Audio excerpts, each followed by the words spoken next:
C'est à 12h38 que l'avion transportant le président du parti Union nationale pour le développement et le renouveau, Saleh Kebzabo, s'est immobilisé sur le tarmac de l'aéroport de N'Djamena.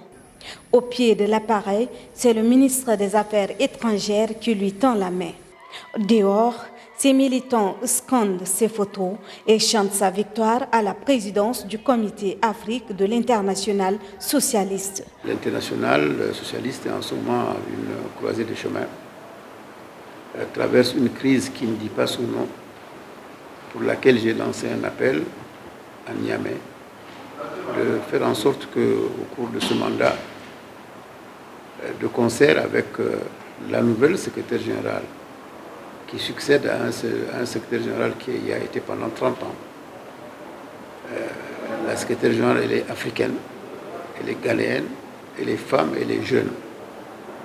Et donc c'est un défi qui nous est lancé à nous deux, de faire en sorte que le Comité Afrique soit l'épine dorsale de l'IS, afin que tous les défis soient relevés, et que, en particulier, le plus grand défi est celui de l'unité et du rassemblement du mouvement socialiste international. Le Premier ministre actuel de transition a été élu à ce poste lors d'un congrès tenu le 17 juin à Niamey, au Niger. Facto, il devient le premier Tchadien à occuper ce poste. Les militants du Parti pour les libertés et le développement ont clos leur congrès ce samedi 17 juin 2023. À la sortie de cette 5e congrès ordinaire, 2 grandes décisions ont vu le jour. Hormis la reconduction de Mohamed Ahmed Al-Habbo comme secrétaire général pour un nouveau mandat de 4 ans. Selon les militants, cette décision prouve la confiance renouvelée que le parti accorde à son leader et sa capacité à poursuivre les objectifs du parti.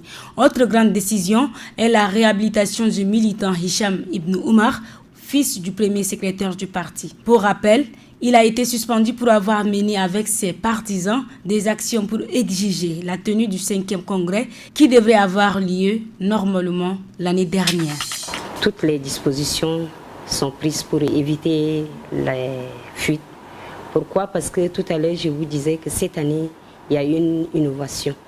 Donc, nous voulons vous rassurer que toutes les dispositions sont prises pour éviter les fuites. Un message à l'endroit des candidats de cette année est qu'ils doivent travailler dans la sérénité, être confiants en soi-même, éviter surtout la tricherie. Toute forme de tricherie, je les recommande d'éviter toute forme de tricherie. Autre chose, il faut éviter également de venir avec les téléphones, que ce soit au sein du centre et dans les salles. Le candidat qui serait surpris dans la cour ou bien dans les salles d'examen sera disqualifié. Rice Kim dénonce une manigance du gouvernement concernant le mémorandum du retour des militants du parti Les Transformateurs. De l'avis des cadres du parti, c'est une manœuvre d'une démarche d'achat de conscience initiée par les membres du gouvernement pour casser la dynamique du parti. Dans ces documents, le gouvernement décide de prendre en charge des titres de transport pour 28 ex-transformateurs signataires du mémorandum en vue de leur permettre de retourner au pays, les héberger pour une période d'1 semaine, d'assurer leur sécurité et assurer leur réinsertion socio-professionnelle. Quant aux signataires, ils informent être conscients de l'importance de la réconciliation et décident de soutenir le président de transition et son gouvernement pour la seconde phase de la transition. Dans le cadre du projet Ngla visant à promouvoir la consolidation de la paix par la résolution des conflits et le dialogue entre les communautés et les autorités dans le nord du Tchad, un centre de santé a été construit et équipé par le projet Balké Afaya dans la province du Borkou. Ce bijou architectural comprend des salles d'hospitalisation, une salle de consultation, une pharmacie, des latrines et un fourrage alimenté par l'énergie solaire. Il a été réalisé pour répondre aux besoins de la communauté locale. La chef de mission de l'OIM au Tchad, le délégué provincial de la santé et le chef de canton d'Onza ont conjointement appelé la population à prendre grand soin de cette infrastructure vitale qui est maintenant à leur disposition. La Society of Petroleum Engineers, section de N'Djamena, organise une journée de nettoyage pour célébrer la Journée mondiale de l'environnement 2023, placée sous le thème des solutions à la pollution plastique.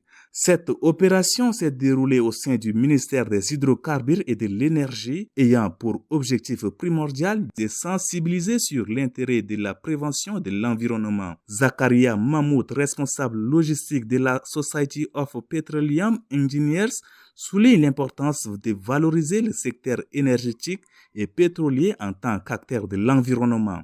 En préparation de la Journée mondiale de l'environnement, la section N'Djamena de la Society of Petroleum Engineers célèbre chaque année cette occasion pour promouvoir l'humanisme au sein du secteur. Un appel est donc lancé à tous les citoyens pour préserver notre environnement commun. Dans un communiqué de presse, le ministre de la Sécurité publique et de l'Immigration a informé l'opinion publique qu'une attaque a eu lieu le jeudi 15 juin 2023 contre le commissariat de sécurité publique de Mangalmé dans la province du Guéra, perpétrée par un groupe d'individus non identifiés. L'attaque a entraîné la mort de 2 prévenus et a blessé un agent des forces de l'ordre en service. Le ministre de la Sécurité publique et de l'Immigration condamne fermement cette attaque qualifiée de lâche et barbare. Il tient à rassurer la population en affirmant que la situation est sous contrôle et qu'une enquête judiciaire est en cours pour faire toute la lumière sur ces événements tragiques et déterminer les responsabilités. Le ministre de la Sécurité publique et de l'Immigration appelle au calme et à la retenue tout en invitant chacun à contribuer au maintien d'un climat de paix et de cohésion sociale dans l'ensemble de la province.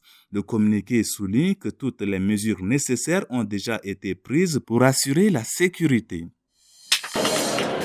À l'occasion de la fête des bateaux dragons, l'ambassade de Chine au Tchad, en partenariat avec la Confédération des Chinois résidant au Tchad, ont organisé un salon culturel ce dimanche 18 juin au sein du dit ambassade.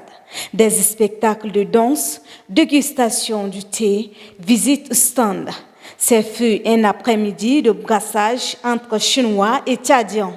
Cette cérémonie vise aussi à nouer un partenariat culturel entre le Tchad et la Chine.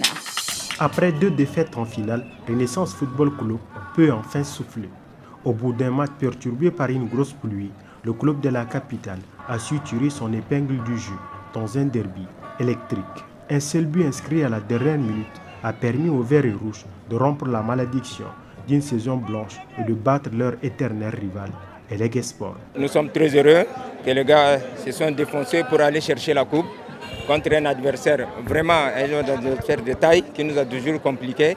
Et cette fois-ci, je pense qu'à la fin, les gars se sont débrouillés pour sortir le grand jeu pour qu'on ait cette coupe. Une victoire aurait permis aux électriciens de s'offrir un doublé. Mais Renaissance Football Club a été plus tranchant, regrette l'entraîneur de Eleg Sport. On a eu de créer beaucoup d'occasions, malheureusement on ne l'a pas mis au fond. Et quand tu crées des occasions, tu ne le mets pas au fond, à la fin il y a toujours le regret. Et voilà pourquoi on regrette, mais sinon je n'ai rien à les reprocher, ils ont tout donné. Ce qu'il y a lieu de faire, ils l'ont fait et je suis content de mes joueurs.